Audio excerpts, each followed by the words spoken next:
Welcome to the Adventure Mechanics. I'm Chandler, I'm Devin. And I'm Tom. and today we have something a little different for you. Today we're going to talk about a series called Headliner. Headliner. There we go. And the sequel, Headliner. What? Nova Oh, News. God. NoviNews. Thank you, because I had NoviNews. forgotten the name already. There we go. So in Headliner and Headliner Nova News, you play the role of an editor at a media station of some sort. And your job is to select the articles that are going to air or be printed or whatever. And then you kind of experience the consequences of that action in the world around you. Is that a fair assessment to the game? Yeah, I think so. Yeah. Okay. So, in full disclosure, Devin and I actually did not play the second game, Nova News, but we did play the first one. And Tom was entirely inverted because we had a failure of communication on my part. So, we'll be going over the first game and talking about it a little bit, and then we'll be transitioning over to the second game. So, just so everybody knows, we'll be kind of transitioning in between the first and second game. And fundamentally, it's the same exact mechanics, at least as far as our pre-discussions that we can tell. Like, it seems to be pretty much the same mechanic, but the second one is a more grown-up, improved version of the first with some subtle differences in a different story. But the idea is kind of the same, so... Yeah. So, without further ado, let's talk about the first game. Did you want to start, Devin? I guess I can. So the first game, Headliner, was created by one person. His name is Jakub Kajtalski. He's originally from Poland, so I hope I pronounced your name correctly, Jakub, if you're listening to this. I would be by some fascinated to hear if he actually did. Yeah. I'm sorry if I butchered your name. But his production company, and at the time of this article I found on GeekWire, it was published on October 3rd, 2017. And I think that's around the time that the first game was released. And that sounds about right. And the name of the article published on GeekWire is, quote, "Fake news video game headliner lets players destroy society with propaganda," which gives you a good idea. But the reason why I thought this article was interesting to bring up as we talk about, basically broad brush, what's the first game about, what, big things about it, before we move into a kind of, critique, is that Jakub Kajtalski had some interesting things to say about where his inspiration came from and some idea, like what he was trying to go for with the game. Jakub Kajtalski, he runs the indie studio, and at the time of this publication of this article, he was the only one of that, with Unbound Creations. And apparently part of the original idea for this game is based on the Kristallnacht, the riots in Germany in 1938. Bless you. Won't go too much into that. But historically, that was a one-night riot aimed at the Jews in Germany in 1938. And that was part of, according to this article, part of his inspiration for part of the game, at least the first game, which, if you've played the first game, you kind of know where that's going. I'll get to that in a minute. Spoilers! Spoilers, yes. I should say, we're probably going to get in spoiler territory. Oh, yeah. It's kind of hard to talk about the game and not do that. If you think this concept sounds interesting as a, fake news kind of game, like where you're in charge of the news and that the news that you pick to print affects society, if that sounds interesting to you, you should totally check these games out. And then come back and listen to this. Yeah. Then come back and listen if you don't want spoilers. I would even just go so far as to say, at least with my experience with the second game, this game is incredible. If you haven't played it, just go play it real quick. It's not a big game, and come back because you will. It's totally worth it. It's totally worth it. A little bit of spoilers for the podcast there too, but yeah. Spoilers, man. Jeez, we haven't even finished recording and you're spoiling. Where was I? Yeah, so Jakub, he's originally from Poland, like I mentioned before. He moved to North Ireland for a while, and he has a degree in comparative ethnic conflict. So he has a lot of interest in what goes into this game and parts of the bits about it. But he had a couple interesting quotes in this article here that I wanted to quote here. So the first one is, as he talks about the game and what the concept is, he says, quote, if you want to advance your career, you want high ratings. That is in your clicks and whatnot. But maybe that destabilizes society. So saying that you end up with what your choices do matter to the rest of the world. You can basically move society a certain way or another way. And he also said that in making the game and crafting the game, that he said, quote, I want to almost dupe the player into following whatever their bias is and make them realize that in the end, it doesn't matter. Which I thought was really interesting. So, yeah. So, and of course, this is about the first version of the game, so the one that Chandler and I played, as opposed to the more fleshed out version that you played, Tom. But I thought that was really interesting, and so I kind of went into that looking at the game as it plays, as it goes. So, just out of curiosity, did you read that article before or after playing? I actually did read it before, mostly because I was curious if there was. Oh, this is glorious. I like where this went. Yeah, I read it before, and that was mostly because I was going to play the game when we were talking about, oh yeah, we should talk about it on the podcast. And I was like, okay, cool, yeah. And I was like, well, is there anything to read about this? Because I mean, you guys know me. Oh, maybe Tom, you're not as familiar with this part of me, but I'm like, I'm gonna go research the thing and see what I can learn about the stuff, because that's just kind of how I do. I'm already familiar. Yes. Excellent. So I decided, well, who was talking about this game when it came out and stuff. Interestingly, everything that came up had to do with the first game, and that might have to do with my search term. And this was one of them, and it was far down. It wasn't like at the top. It was like the third, or of course the links are first and everything to the game. But this came up, and it was the only review that I could find that was in written form. I didn't look for any videos or anything. I wanted to go in cold as far as that went. And this was the only review I found. And I was like, oh, well, that's really interesting, especially when it's talking about, oh, yeah, this was released in 2017. We've already got, the fake news thing and like all the, in America, at least, in the US, rather, we already got all the stuff from the election that happened in 2016 and the, ideological clashes and stuff like that, and all of the big talking issues that this game seemed to be interacting with, and was, intentionally sort of interacting with a lot of how people get very, they're very intense about their positions on certain issues. Yep. Yeah. Fascinated me about the game in the first place. It's just, it's such an intriguing concept. And it's very even today. It is incredibly relevant. Incredibly relevant, yes. No matter where you are in the political scheme, this is relevant. It's great. It is. And so the first game, I'll just give a little overview of kind of, not very long, but kind of how the first game is set up, because apparently that's different and improved in the second one. I feel like we should go over that. So the first game is very, very short. It takes place over 7 days, and you are the new editor of this news media thing. They don't like call it like, an internet place or whatever, but you can kind of imagine that it's sort of like, posted. And you are in this country, this made up country, where genetic modifications are a thing. Modded humans are the norm. Pure humans are the minority. And there is a conflict between two other countries neighboring this country that you're in. And your job is to obviously print whatever news. And there are limitations at some points where it's like you can only print like 4 articles one day or 2 articles another day. And then other days you can just print whatever. And the whole idea is that you need to drum up clicks, and it's sort of arbitrary in the first game. That is, it's sort of arbitrary, like what that means. It's just the game will tell you if you've accomplished it. And then when you end the day, you've printed all the things you want to print, you go home and you have a spouse and a daughter, and you interact with them. Like it's basically a conversation, and you have very simple dialogue choices. It's either like an asshole response or a nice response for the most part. And you interact with them for a little bit, and then it goes into the next day. And so there is one thing I wanted to add to that. Sure. On your way home, you can actually kind of listen in on what the population is saying about what you posted. And I feel like that was an important part, at least for my playthrough. So I just wanted to bring that up.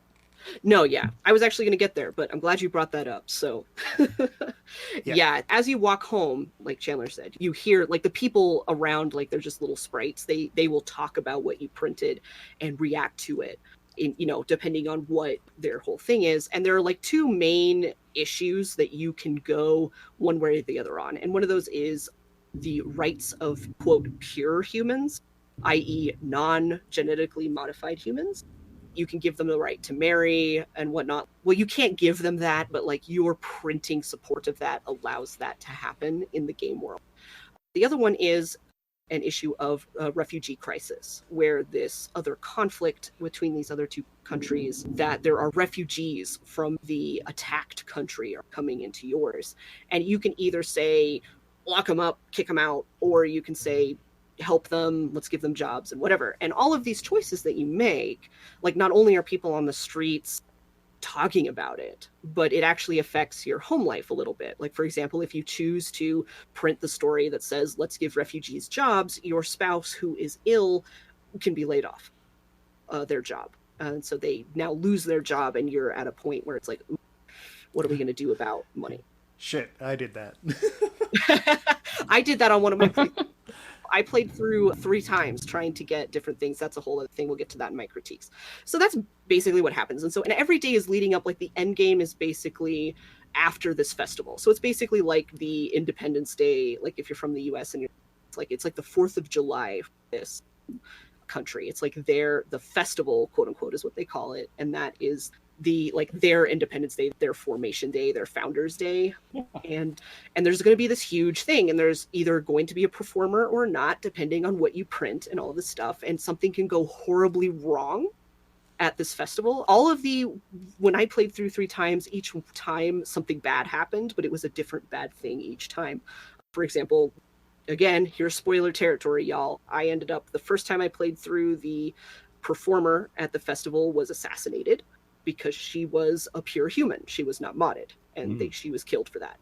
The second time I played through, the purist radicals, if you wish to call them that, attacked the festival with Molotov cocktails, firebombs, and that was bad too.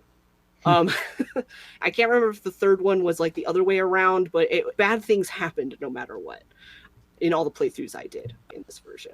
So basically, yeah, so that's like the main mechanic is you pick these articles, and an form that it takes is like you get these little clips of paper on your desk, like your digital desk, and it has a headline and a picture and then like the beginning of a paragraph that you can read and kind of get the idea of like, oh, is this pro this or anti this? And really, you don't even need to read the paragraph. Really, you can get that from the headline, that it's really clear that it's like, oh, this is anti-refugee or this is pro-refugee, etc. And so you can kind of make your choices that way. And kind of taking it back to the quote about no matter how you play to your bias, it doesn't matter in the end. I felt like that was actually very effective. Like that direction was like absolutely like, yeah, if you were trying to be the good guy, can't. What I considered to be the good guy, like I died. I was pro refugee, pro purist, and I was murdered at the end of the game. Like at that end game, which is the epilogue. It's like the day after the festival. You do your thing, you walk home, and you're attacked in the street. Now, the one I didn't die in was if I made a military state, because then there's police everywhere, and the bad guys, quote unquote, the bad guys can't attack you. So if you do that, yeah, like, so your things kind of end you up, like you can die, you can live, your daughter can be shot at the festival, she can be arrested, she can come home just fine. Like all of that has to do, and the stuff with the daughter has to do with your choices, like in the dialogue in the family section. But and those that's more are critique really, area. Yeah, those are really disconnected. Yeah, so you're just like, yeah. She's literally just a sponge for your choice. Yeah, which is right. Before that's going into critique area, which I want to go to. So Chandler, well, I just to kind of keep it kind of together. That's fine. Organized, because you know me, I'll just be like off down the road, and it'll be like, "Bye guys, I'm talking about the thing."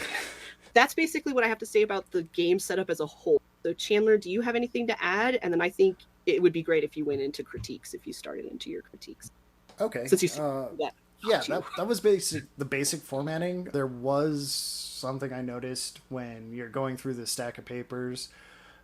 Game, and I'll put that in quotes, will actually give you like letters praising you and trashing you in with your pile, and there's literally nothing you can do with them. So it's like implicit threats or praise for being pro or anti something. It was actually kind of amusing. On the last day before the festival, I got a thing that just said, "Don't be anti-mod. This is your final warning." And I was like, huh. And then I just went ahead and went anti-mod anyway. But Yeah. I was like, yeah, well, it's not that important. I don't care if I die in this game. I only put 20 minutes into it. It'll be fine. It'll be fine. But yeah, so in my playthrough, to be fair, I only did it once. I actually kind of stumbled into a police state, and I didn't even realize it. Because you only have like 2 decisions, and it was like massive unrest. And I was like, yeah, well, maybe some more police presence would be good. And then I just didn't publish another article on it. There was another opportunity that I noticed where you could cut the presence down, but I didn't end up printing that one. And then just out on a lark, I was like, okay, well, I'm gonna do pro purist because I like fighting for the underdog. And yeah, at the very end of the game, there's the option of you have the choice of helping your sick spouse or your daughter getting into college. And it has that really obnoxious choice where if you choose one, the other will happen. After that choice has been made, you have the choice of publishing the results. And I don't know why, but I just never thought to publish the results of that because there were other articles that I wanted to publish before that. And it was like, you have 2 that you can publish today. It's like, okay, well, these are the 2 I choose. Good night. So Bye. that left to a really awkward end state where everybody's just staring at me at the table and was like, I wonder how that vote went. And I was like, oh yeah, you guys didn't know, did you? And there was no opportunity to be like, oh, well, actually, I've got the health care for my sick spouse on somehow. Yeah. But he'll never know because the game starts you off as a default of a female, and I didn't bother changing that because I thought that was kind of interesting. Yeah. I thought that was interesting too. Yeah, so going into my personal critique, it's a very, very wordy game, but by its very nature, it has to be. And if you're not into reading in games, it's going to be really hard for you to get into this one. Yeah. And I'll be honest, I got to the point where I was skimming through a bunch, hence why I got it done in 20 minutes, maybe 15. Oh, wow. Yeah. But that being said, the most interesting part to me was actually walking home and listening to what people were reacting to what I published. And on day fucking 1, I got the graffiti on the building that said propaganda or whatever. Oh, the propaganda. Oh, what was that? I can't remember what it says, but yeah, that one. Yeah. So that graffiti just showed right up on the building day 1. I was like, okay. Yeah, that happened to me too. Yeah, I was like, okay, well, obviously bias is going to be part of this, and I might as well just go balls deep in whatever one I choose randomly. So, yeah, that was the most interesting part, was seeing the effect of your choices. And the weakest part of the first game was definitely the daughter. Simply because... I would say the family on the whole, like that whole family section for me was like just the weakest part. It needed to be there from a narrative, because absolutely, if you were just walking home and they had the voyeuristic listening in, it wouldn't have had the same impact. But the daughter was quite literally just oh, you made this decision at home. This is what happens when you make that decision. And I played really aloof with my choices. Like, I was strict with the daughter about cursing, but then if she wanted to go out, I was like, fuck it, that's fine. I don't care. And then she ended up just, like, wandering around and bought trinkets and then went home. She's like, I was going to join the protest, but then people got shot and I ran away. It's like, okay, whatever.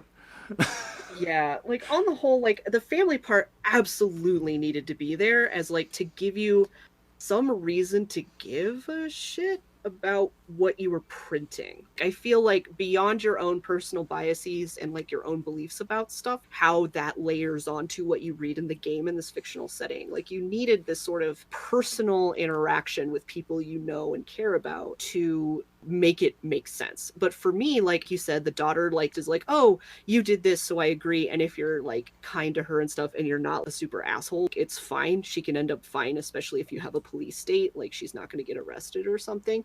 Like if you alienate her, she's like going to join the protest and either end up in prison or shot, that sort of thing. Like those endings can happen. But the thing that really got me about it was like I felt like I really be caring, especially with like, you know, a spouse and like the whole thing that your spouse is sick because they were modified after birth, and that there's a rejection, there's a chance for rejection, and that your spouse, and I say spouse because you female spouse, you know, you choose your spouse, that they're sick because of this, and so that dovetails in with audit and pure rights, and then you have that their job is at stake depending on about the refugee crisis, and it just, but you don't get to print enough that actually feels like it would really affect your family, you know, like your sister, like your sister. Wow, weird. Your daughter, other different female relation.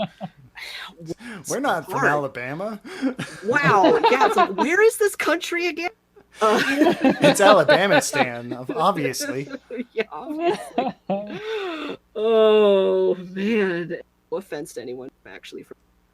Yeah, obvious disclaimer, but yeah. Obviously, yeah. Anyway, but yeah, so like your daughter, like, you know, she doesn't actually have any agency outside of like what your choices were.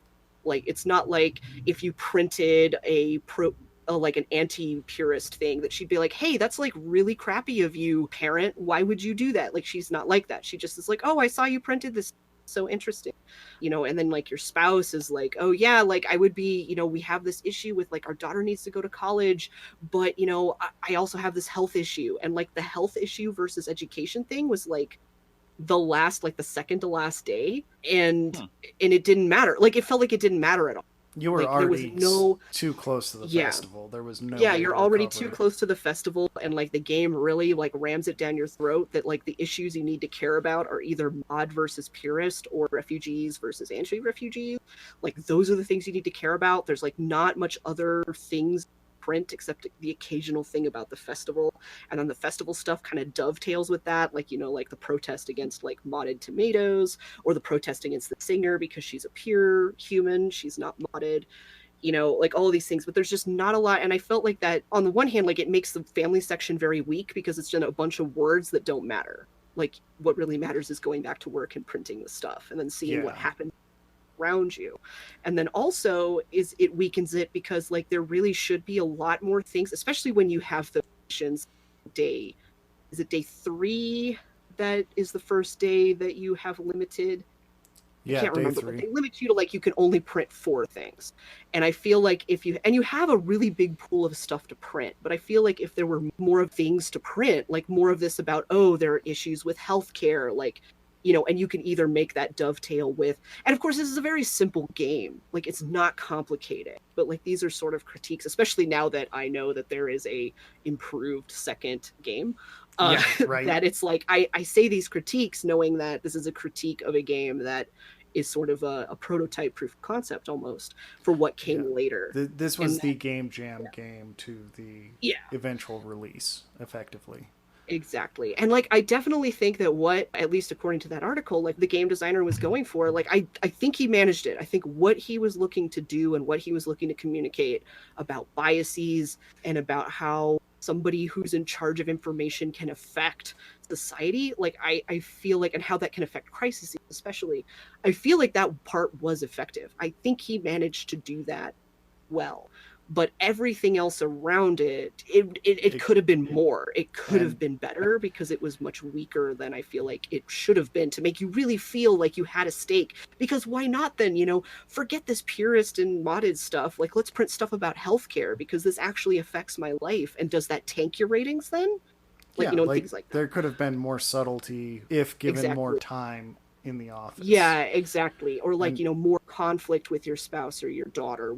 go home, like, you know, for example, just throwing this out there, like, for example, like, oh, your daughter is like very pro-purist, like, if you pro anything that's anti-purist, she's gonna jump you up your throat about it, you know, or your spouse is being like, I'm really concerned about, you know, your daughter's education, why aren't you putting anything about education, you know, that kind of would have Yeah. made you feel like you're part of this system a lot more than it was. And I have to say, like, why I think one reason why I think that I feel like he managed to make it work is that in some ways it felt a little too real in a way, with like, especially I did a what I call a status quo, where I Yeah. went through the game basically being, yeah, pro mod, you know, all the things like, you know, the country's for us, you know, country first, you know, kind of thing. And like, that's how I played through. And literally nothing changed. Like, there were issues, like, you know, there were raids on like purist meetings and whatever, or something. There was something like that. I don't know if that was exactly what, but it's like, but nothing changed. And at the end of the game, it was like, oh, and the daughter came home from the festival. And it was fine. And oh, there's literally nothing to worry about because your spouse kept their job and you got a raise. In fact, you're like you jumped up 2 spots. You're so good at your job. And that felt gross. Right. Personally, like getting that ending, which you could say is a good ending, seeing as the other 2 endings I did, I was murdered for doing my job, and my daughter like went to prison, you know, my spouse lost their job, and what, like, you know, They those died are destitute. they Yeah. died destitute. It was like, this feels like, so that feels like this should be like the good ending, and it felt gross because it was like nothing changed and you went on with your life, and the haves still had and the have nots still had nothing, and the refugees were still crushed under the boot of the aggressors, and the purists were, you know, shot up by the mods, and, you know, whatever. And it was like, ugh, and it just felt too real. So that's why I feel like at least that part of the game, like that, going for like that kind of like emulating realism, and then showing that, you know, in a way your biases don't matter, which I guess your biases do matter if you're just playing into the status quo. They definitely had a point in the game because your statuses or your biases really did have a concrete effect on the world. Like, I guess the thing that I came away with was the family section was super rushed, and it really did feel like a game jam game. Like, if this was released in a 48-hour Ludum Dare, I would have been fucking floored, because this game is that good. Yeah. In that context. In a $3 game context, yeah, it's still very good, but it's not as fleshed out as it could be, given you only have a week at your job. Now, if it was maybe 3 weeks or a month, that would be a much longer game, and it would allow for more subtlety in how your daughter goes from being nothing but a sponge from what you and your spouse do to something a little bit more interesting. Like, they start, because of your actions, they start going pro-purist or pro-modded, and they start becoming either more violent with the more violent articles you produce, or radical pacifist or something like that. If given this is where I have to do the knowing laughter in the background. Oh, good! I'm so excited about that knowing laughter.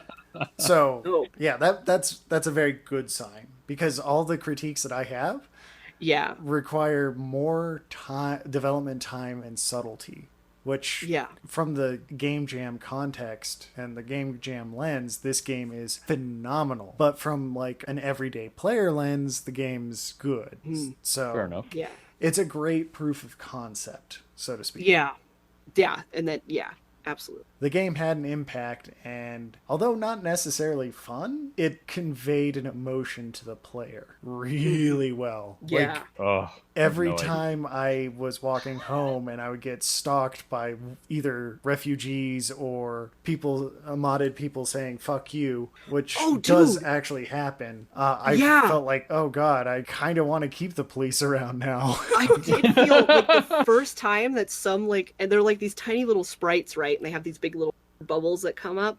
And the first time that someone went, "Hey, you," and then ran at me and then followed me, like heckling me the whole way home, that felt genuinely uncomfortable and a little scary. Like, it was really, that was super effective. And I wasn't expecting it to happen, because all the times before that, you just walk through the street, people talking. You were anonymous. This one day, this one day, somebody goes, hey, you, you're the one that prints that garbage about whatever, and like just follows you the whole way home, just yelling at you. And it's like, oh my goodness. Yeah. Whoa. And it starts off with like only a little following for like maybe Yeah. 15 feet. And then by the last one, they literally follow you half of your transit all the way home, Yep. yelling at you. Yep. And it actually had an interesting effect on me because I was like, oh God, that was kind of terrifying the first time it happened. Yeah. And then by the time the last one happened, I was like, yeah, whatever. Yeah. Like I desensitized in 7 Much like- days, which was much 15 minutes. It was Yeah. very surprising to me. I did not expect something like that to happen so fucking fast. Yeah, me either. And also similarly with the state, like if you decide to print the story that basically puts out police patrols all the time and drones patrolling, you'll walk out of your office and you'll be like, doo, I'm going home, and then you'll like police officers like in riot gear like standing over some person like beaten to a bloody pulp on the street. And as the nights go on, you see more of that. And like the first time it was like, oh my God, they're just beating people up in the street. Of course, what did you expect? But then like as the nights go on, similarly it was like, okay, yeah, they beat up another person in the street, whatever, I just want to like Wow. it's just like same thing. It was just like you're so desensitized. And a part of that is the game. It's like, okay, I want to. And by the time I was that, I had done another playthrough, so I was like, okay, I know what's going on. But the other part of it was that it was just like, oh, that feels shocking. And then like, okay, so they've just beating people up. Okay, whatever. I just want to go home. Yes, hello, police checkpoint. Here are my papers. Please let me go home. Thank you. Good night, officers. See you tomorrow. It just becomes really normal in a way that it's like, oh. Yeah, that was the most surprising part of it. Like how fast you could desensitize to everything. Yeah, or if you do the pro-refugee thing, you have all your city that don't have jobs, and they're just all these like different colored sprites on the bottom of the screen, and they just multiply as nights go on. And there's like everywhere. And they're everywhere, and they're just like, could you help? Please help a refugee. Like you'll get a heckler that does the same thing. Yep, you'll get it. Yeah, and it's just like, oh, wow. And again, you just kind of dismiss it after the first night or so. You're just like, okay, yeah, sure, there's more refugees. Okay. Yeah, that's probably because I printed this article. Yeah, and it's just like, I mean, part of that is I'm playing this game, whatever, but then the other part is this sort of psychological thing, like, okay, I've seen this. Yeah, and I feel like that was part of it that was a little bit surprising, was that you could actually get an emotional impact that quickly out of a game. And that's why I said in a game jam context, it's phenomenal because you don't get such a fast game that gives such an impact to the player of both being shocked and then desensitized. Mm-hmm. Anyway, do you have anything else about the first game you wanted to put in? I think I basically covered anything, and I'm like really excited to hear like how our critiques are maybe fixed in the second version of the game, the second game. Oh, absolutely. I have been struggling so hard to not say anything. I can feel it through the force. I can feel it. Right? I'm like, oh man, I've got a response for that critique, man. Like, but I have something I want to say. But okay, so before we dive into your critiques and how potentially they answer the ones we had of the first game, was the formatting of the second game pretty much the same? It was very similar. I can tell that a lot of the decisions being made in the second game were based on decisions made in the first game. So obviously the biggest difference between these two games, I think, is exactly what you were just talking about in the length of time. I've been trying to find how many days you get in the second game because I think it's probably the most relevant part of this whole thing, and I can't figure out how many it is. And I don't remember.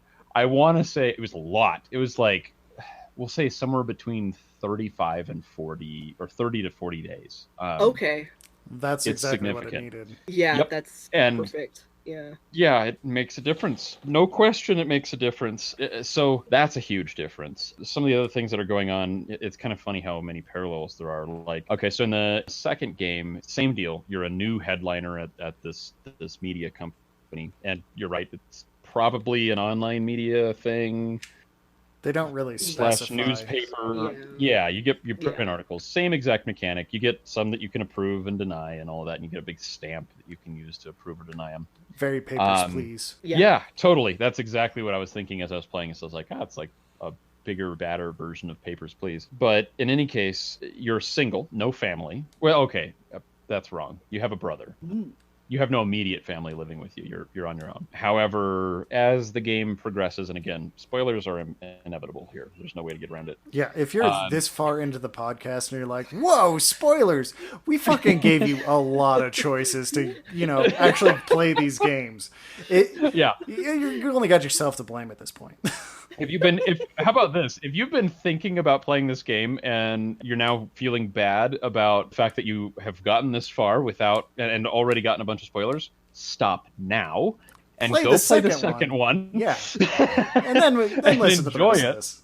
Yes, because it is so good. Oh my god. Okay, so anyway. So there's this girl that you meet that works with you. She's actually one of the people that writes the articles that go up on your desk, which becomes a very important thing.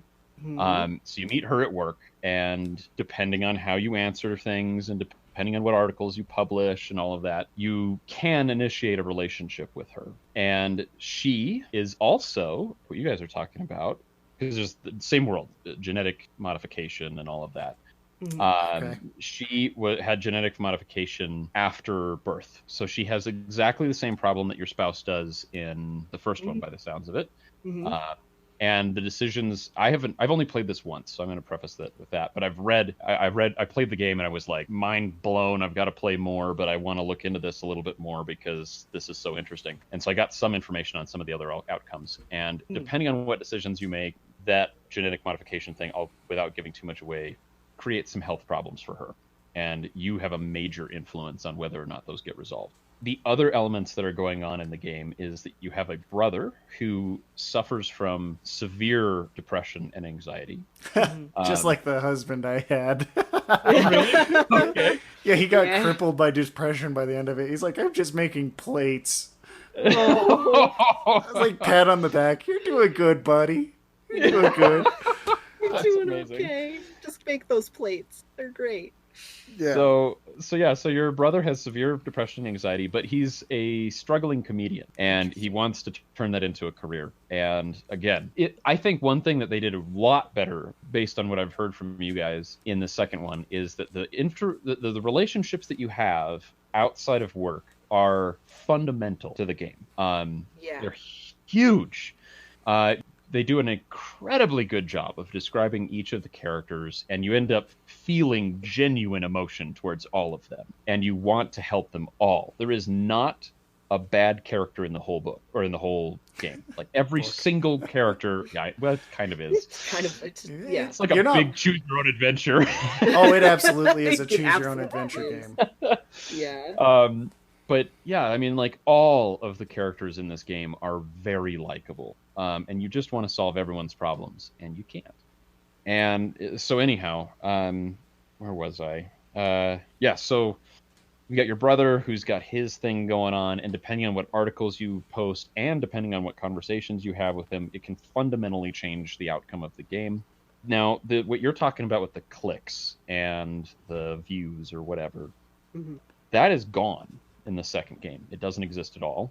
You post whatever articles you want, and there are changes to the world. The only impact that it really has on you, and the only way that you really know what your success level is, I guess, in a way, this is kind of the parallel, is based on how much you make. So there's a money mechanic in the game. So they do actually have in the second game some way to gauge how you're doing. Yes. Yes. What you hear. Because the first game doesn't have anything like that. It just feels incredibly arbitrary. Yeah, it's like what succeeds and your what assistant fails. comes in and says, "Hey, you did good yesterday," or "Hey, we need better numbers today." Yeah, you need to try harder. I'm sure you can do better this time, or you're not going to get that promotion. Well, and so it's still kind of arbitrary, although you do know what you're doing. But here's the big difference. In the second game, there are financial backers of this media company. And if you piss them off, they will pull funding. Oh! That's a fun mechanic. That's perfect for the whole... yeah. And so what happens is, if you piss them off, they pull funding for the company, and the more you piss them off, the more funding they pull, and they'll start laying people off. Okay. And your pay keeps getting cut every single time you upset them. Okay. And there's this company called, what is it, Buzzy Buzz or something like that? Let me see if I wrote it down here. It's like a bee thing. Yeah. I wrote Buzz Drink. Yeah, good job, Buzz past Drink. me. Um, Past Tom strikes again. yeah, right. I'm sure Uh, past Tom was like, I'm gonna write this down, and then it's future Tom's problem. Yep. Yeah, that's pretty much yeah. I can't remember what it's called, but anyway, it's a drink, and it's a stimulant. And what they're saying is the whole concept of this drink is that it's like alcohol. You get the same high off of it, or buzz, but you don't get hangovers, and it's quote unquote non-addictive. Oh, quote unquote. Uh-huh. That's I perfect. see where this is going. And they are a major funding or part of the funding for your media company. And there are articles that will come up on your desk, and some of them will say this drink is fantastic and it has solved the alcoholism problem of the world. And other drinks are going, skeptics are concerned because while maybe there isn't a physical addiction component, there is absolutely a, psychological addiction component. And people will drink this like excessively because there's no consequences. And that's a consequence in and of itself. Yeah. Right. And then there are articles that come forward that say, well, maybe it's not got no consequences. Maybe there are some things that are happening, like it influences people's behavior. For instance, I initially supported this drink because I was like, oh, cool. It like solves a drug problem. Okay, sure. Okay, cool. Yeah. So I put out an article that said, this is the greatest thing since sliced bread. And I carried that narrative for probably 5 days or so. And then I was walking home, and this was probably the most profound moment of the game for me. This was the moment where I went, holy shit, this is different from other games I've played. I was walking home from work, and all of a sudden the game stops and pans up to this rooftop where 5 people come crawling up to the top and then just jump off. And they literally splatter on the ground right in front of you. Oh, wow. And, yeah, and there's this like narrative going on with it, and you're just, oh my god! I remember just being like, fuck, oh my god, what was that? And I went home and I was like actually like emotionally affected because I'm going, I did this. Like I know how this game works at this point. They've explained that they've done enough with the game to show that your decisions influence what happens, and I'm like, what was that? What did I do? And so I went to work the next day, and two articles are sitting on my desk, and one of them was playing it off like, I think one of the articles was saying it was this other country that this was a terrorist attack, and it just felt like bullshit to me. It was kind of like, oh, this is terrorism. Yeah. Suicide, Yeah, terrorism, totally the same thing. Right. Yeah. And the other article was like, does this drink reduce inhibition so much that, people would be driven to mass suicide? And I was like, oh my God, I did that. And so I felt so bad. So I posted, obviously, the article about the drink and was like, I think drink. But there's no context. This is one of the most important things to preface with this game is that they don't tell you the truth. You're presented with 2 articles, and you have to pick. Yeah. You and get there's to all the decide info what's you behind have. it. Yeah. Yes, and it's so nerve-wracking. Yeah. You're like, I don't know. But the thing that they do in the second game, and I don't know if they do it in the first, is the people that you meet along the street, and there's a bunch. It's not just like 1 or 2. There's actually people you interact with on your way home. The people you interact with give you kind of hints, possibly. It's very subtle, but they'll tell you their story, and there are elements of their story where you're like, wait a minute, I think maybe. But it's so hard to know, like real life. Yeah. But so what's fascinating is when I went through this story, and I immediately after that whole suicide thing, they set it up well. It affected me. I immediately was like, fuck this drink. This drink is the devil. Everyone should stop drinking it right now. And so, and also the more you promote it, there are people like throwing up on the streets and stuff like that more. Right. And so I did that. And of course, then shortly after that, I get my boss came to me and he's like, what the hell? Like, you are trashing the people that pay us. Why are you doing this? You're destroying us. we've had to lay off like 3 people and you're getting a pay cut. And so you start, I think, making like $20, not a Sure. day, it's like a week or something, I think. Yeah. Some quantity of time. And it slowly went down. I think by the time I was done, I had pissed everyone off so bad that I almost didn't make any money at all. Yeah. But so you have these financial backers that are a big part. And then there are multiple narratives. This is, I think, the other difference between the first game and the second. Is that there's the drink narrative, there's a healthcare narrative, because you can actually end up instituting universal healthcare if you play your cards right, or not. You can. What else was going on? There's kind of it's more subtle, but there is a little bit of a genetic modification thing, but that is suddenly a very minor part of the story. Sure. I think this is where it gets very like current, like relevant to today news. There's a big immigrant problem that's going on in this country. So they And just your straight up girlfriend- went with immigrant versus refugee. Yeah. Yep.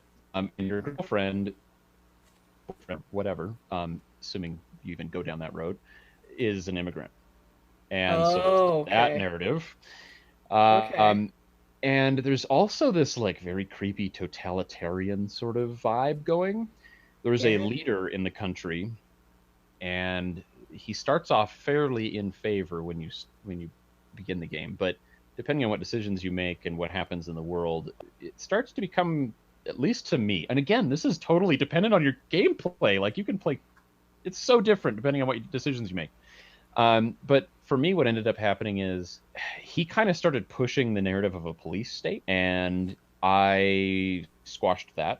I originally started I felt like maybe the leader of this country was not so bad. And then as the game progressed, I started going, okay, he's kind of scary actually. And you turned on him. Yeah, I turned Like a on him and I bitch. started I'm squashing him. Oh, and by the way, my decisions changed. I flip-flopped, which affected things too. I started off in one direction, and then as things went badly, I was like, I think I was wrong. And I started going the other way. And people commented on that all the time. And they're like, you should make up your mind. You know, like, do you guys even know what you're doing? Like, you keep changing. Like, 1 minute you tell me one thing, and the next minute you tell me the next. Like, what do I even believe anymore? So there's like this whole narrative of like distrusting the media because I changed my mind. But anyway, so yeah, so if you push against this, like, or do this kind of anti-government sort of thing, it has a major impact on the later part of the game. I ended up getting followed by a government agent. Oh. He came up to me and he said, hey, about the articles that you've been posting, they're kind of inciting, you know, potential violence. And it's played off so goddamn well. You all really struggle to know, is he like trying to legitimately help the country, or is this guy threatening me? Yeah. And so he kind of he's like, maybe for the interest of the people, you should kind of calm the narrative down a little. And I remember there was a thing on there where I was like, I think one of the response options was, are you threatening me? And I was like, ooh, I'm going to choose that. Maybe that'll help explain some things, because it was pretty tame. And I hit, are you threatening me? And all of a sudden he goes, no, we would never threaten you. But just, you know, keep your future in mind. It was like super underhanded. And I was Which is like code for, God. Yes, I'm threatening you, by the way. I'm In not a going to very- say it out loud, but you're going to die if you Well, don't. yeah, we'd it never is- threaten you, but, you know, you should make sure your doors are locked at night. Exactly. And I was like, Yeah. whoa. So Shit I ended got up- real. I was trying to play it as like what if this was real life? And if somebody came up to me in the government and started making legitimate threats on my friends and family, because he mentions your family in it, Uh-huh. I was like, oh man, what would I do? You know, like, do I keep pushing the anti-government narrative and risk their lives, but potentially help the country? Or would I don't know. So I kind of played it in the middle and tried to avoid those topics whenever possible. I wonder if that bill passed. Right. I sort of played, I just like, I'm not going to talk about it whenever I have a choice. You know what? It's And- much safer to piss off the investors. I'll just continue to piss them off. Right. And so I started going somewhat pro-government because I was like, I need to be careful so that my people I love don't die. And so I was sort of kind to the government, like at least not doing enough to piss them off more. And I can't remember what exactly ended up happening. Let me see if I have it in my notes here, because there was another pivotal moment. Let's see. Oh, this was a good one. Okay, so the government starts getting like more and more totalitarian, and things start getting a little bit, they devolve. And my brother, I ended up promoting him and being like, "Hey, you should do that. You should do this comedy thing." And I encouraged him to do that. So he does a stand-up comedy night. And by the way, I also passed universal health care, which meant that he was able to get therapy and drugs to help him with his anxiety and depression, which meant that he was able to do this comedy show. So he goes up and does this comedy show and cracks a couple anti-government jokes. Yep.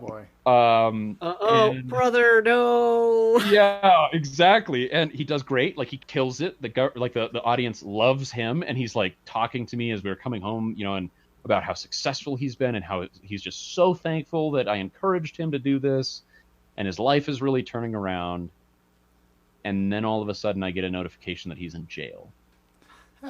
And so I visit him in jail, and he gets put in jail because he was making these anti-government jokes. And at that point, I got mad. I was like, all right. You done goofed. Yep, this freedom of speech thing is important. So I started doing articles about it, and about how evil this all was. And oh my God, again, one of those moments where like you really grow attached to this character. And I'm trying to bail him out of work. And this is where the game really is. It does such a good job. I was saving up money so I could bail him out, because I think it was going to cost like $200. It was a lot. And I, of course, have pissed off all my backers because I'm like doing this anti-drink thing. And so I have like no money. So I'm literally like spending nothing. Oh, and by the way, you have a dog and a drone, like a pet drone at your house that you just kind of adopt if you want. Nah. And you have to feed the dog and buy batteries for the drone. And so I'm like, no. Yeah, so I'm like barely able to feed them, and I'm having to like choose between my dog and my brother. And so I finally get enough money together. It took so long, and I finally got the $200. I think I put out a positive drink article, and they gave me a bonus. And it finally gave me enough money. Yep. Finally gave me enough money. And so I run to the police station after work, and I'm like, yes, finally, I'm going to get him out of jail. And he's gone. No, they black bagged him. They black bagged him. No records. I talked to the police officer, we don't even know who you're talking about. There's no such record of such a person existing. No. He got disappeared. Ooh. Oh no. Yep. And there's the other element that's going on is there's a secret organization that is that follows you occasionally, and then will tell you things, and they're like, hey, we are the truth. We know the truth. And they give you secret information about that's anti-government, including they occasionally will slip in articles that are that you can publish that are not approved. Right. And so finally they came out, and they're like, hey, we're finally going to tell you the truth. So they took me down to this basement, and they told me about all this crazy shit that was going on in the government, and how the government made that whole suicide thing, because that is a huge part of the story. They caused that, and they're doing it to control society, and they're putting out drones, and a lot of this is true. There's drones flying everywhere that are monitoring people and kind of are becoming it's police state stuff. And so they give you an article. They say the next day you're going to have a special article on your desk. We want you to publish it, and it's going to change everything. And so this is after my brother went missing. So I'm like, yeah, fuck the government. They black bagged him. I got nothing to lose now. Exactly. I'm going to do it. So I published it, and I think the article was saying something along the lines of, because there's also this horrible disease. I'm sorry, I missed a whole narrative. There's a lot of narratives in this, obviously. I was to say. So much. There's a huge disease that's going along that's like a genetic, like your genes deteriorate or something like that. That is happening in the world. Yes. And so their article is basically saying the government created this disease to control the people. And I published, and holy shit, was there chaos on my way home from work that day.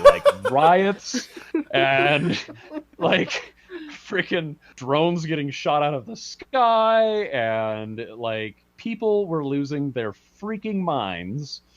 And part of it is that there's the end part where you guys had this festival or whatever. For us, it was the president was coming to our town to do a speech, and this was the day before. And so the day before, like this guy comes to town, and he starts doing this big speech, and he gets assassinated on stage. Oh shit. And I don't know. Uh, Go ahead. It sounds like they really pumped up the extra details and made it more important than ever before for you to pay attention to everything that's happening in the world, including, Everything. people jumping off. And I feel like if they added that many like subtle lines, there could be radically different playthroughs where you focused on, oh yeah, I'm just doing healthcare. Don't care about anything else. And that could be a radically different outcome than trying to thread the needle and try and publish a little of everything. I desperately want to do another playthrough because you can tell easily that there are fundamentally different ways that this thing can end. And like I said, more than any game, it's kind of weird. You play a game like, I don't know, any of the Fallout series. You put hundreds of hours into these games, and but somehow this game, in a matter of a few hours, because this really does take probably 6 hours to play through, depending on how many articles you actually read all the way through and all of that. Maybe it takes less than that depending on your play style. But in any case, in the 6 hours that you're playing this game, I feel like you are 10 times more attached to each of the characters in it, and I mean all of them, than you would be in like a Fallout game or something along those lines where you have way more time into it. Yeah. And there's more characters. There's so many things I didn't even get a chance to explore. There's like a homeless guy that like comes and asks you for help, and I bought him like a suit, and his life starts improving. But I never even got to see the end of that narrative.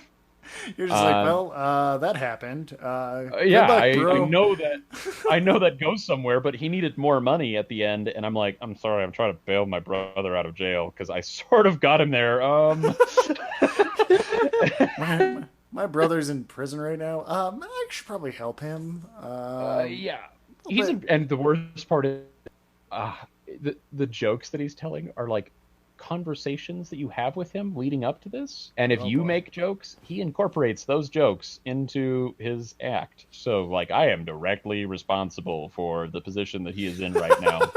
Oh shit, maybe I shouldn't have made that off-color joke about how the president looked like an ass. I've never seen a game do such a good job of incorporating every single tiny, itsy bitsy, seemingly inconsequential decision that you make into this massive story that is taking place. So, critiques, I don't know if I even have any. I want to play it more. Give me more. Mm-hmm. That's my critique. I would say that's a gushing critique, but it sounds like it definitely resolved a lot of the issues that Devin and I had with the first version. Yeah, I feel like the developers probably paid really close attention to the critiques that people gave and went, okay, yeah, we'll fix that. Yeah, and it's possible that the game, as it was, the version that Chandler and I played, it's even possible that like there were so many more ideas there for what he wanted to do, but he just didn't have the time, the people, to do that. The funding, and then there was an opportunity to actually have that, like perhaps because of the first game, like people buying the first game funded the second one, that all of this other stuff could be put in. Yeah, absolutely. That's actually a common thing in the indie world where you get the proof of concept out to get people into it, and then you release the second version with all the features that you wanted. Absolutely. We see that with games like Mountain Blade, where you get the multiplayer update and where you can be your own king and whatnot. But at the end of the day, the first game kind of shows the world what you were looking for. It gives you the fundamentals. It's a platform to build on. Exactly. And I've got to say, for anyone that's interested in getting this game still, what I've said is such a small percentage of what is possible with this game, and I've missed entire swaths of things that happened in it. I think the game is, it's what, $15 or something along those lines at full price. It's $15 right now. Yeah. In the US, anyway. Yeah. Right. Yeah, good point. It is totally worth the $15. When I say that 6 hours of gameplay, that is one playthrough, and I promise when you finish your first playthrough, you're gonna want to do it again and again and probably again. A good 3 playthroughs. yeah, you finish the game and you go, God, I missed so much, and now I want to know what would have happened if I other decision instead. And so, I mean, it's a lot of content, a shocking amount of content for a game of that style. So, yeah. Yeah, I'm excited. And maybe next time it goes on sale, I'll totally pick it up, or maybe I'll Yeah. pick it up full price, depending on how excited I get about it and how much Yeah. focus I can actually dedicate to it. But that being said, I think just going pretty much cold into the first game, my impression was pretty positive. Like, Yeah. because of the game jams that I participate in, I kind of end up a little bit more forgiving in the artwork and audio territories because Yeah. those are way beyond the scope of what I can do right now. But looking at it right now, the first game is still an impressive game, and I would still recommend playing through it. That being said, it's not the traditional adventure game that we have been talking about in the series so far. But if you guys like this format, we can absolutely go through and look at other games and other series and take that adventure lens to it. So Absolutely. just- Well, and I also think that in some ways, we've kind of talked about how the adventure game is in a point where in the modern age, to some extent, it's struggling in the regard that it's not something that you see in the AAA titles or anything like that. It's an element that is less prominent than it used to be. And this game, to me, kind of what I was thinking about when I was finishing it is like, is this maybe the new modern iteration? Is this the direction that adventure games need to go to stay more relevant? Because the depth of it is so much more complex and stuff that I'd like to see more of it. I think that maybe this is the evolution of the adventure game. Oh, absolutely. I think there is actually very fertile ground for us to investigate other games like this, like Beat Cop, This Is the Police, Papers, Please. We can talk about all of those games because in some sense, yes, they are adventure games. And if there's interest, we can absolutely go through and play them and then give our in-depth impressions and critiques of them as well. Yeah, absolutely. Okay. Well, I think that's a good spot to wrap up this particular podcast. Looks like we've been pretty good and thorough on this one. Yeah. Where can people find you guys? Social media, whatever. Well, I don't have like any adventure gaming things, but I am on Instagram as Tomakaze, Tomakze. Feel free to send me a follow for fundamentally different content. Yes. Okay. That's probably about it for me. Okay. How about you, Kevin? Yeah. You can find me on Twitter and Instagram and Twitch, Lady Merowith, LadyMerewif. Yeah, and watch some really hilarious gameplay. Yeah, I enjoyed it. I had issues with the VOD staying up, but that should be fixed now, and there should be more VODs as I play more things. So if you can't watch me live, watch VODs. But love to have you when I'm streaming. Don't have an actual schedule day, but if you're interested in pretty much anything and watching someone be moderately terrible at it, you should look me up. Can confirm the entertainment value. Oh, absolutely. Absolutely. It's very fun to watch. My personal favorite is the kill count, but you'll know what I'm talking about when you watch. Oh yeah. I'm going to try and figure out a widget for the kill count because That was funny. yeah. And I'm pretty sure I wasn't paying full attention and I missed a couple. So, but anyway, yeah, you can find me on Twitter as JC Suron, Sirron. I'm mostly active around Game Jam, so next Ludum Dare, you can come watch me rage about how this is really stupid or how I'm laughing at myself about Get Wrecked, which is a programming joke that I just end up cracking. Wrecked. Yeah, Get Wrecked. Yep. Yeah. It amuses me, and I don't even do programming. Right? Yeah. So I crack jokes like that. That's it for the adventure mechanics. So we hope to see you next time. Bye-bye.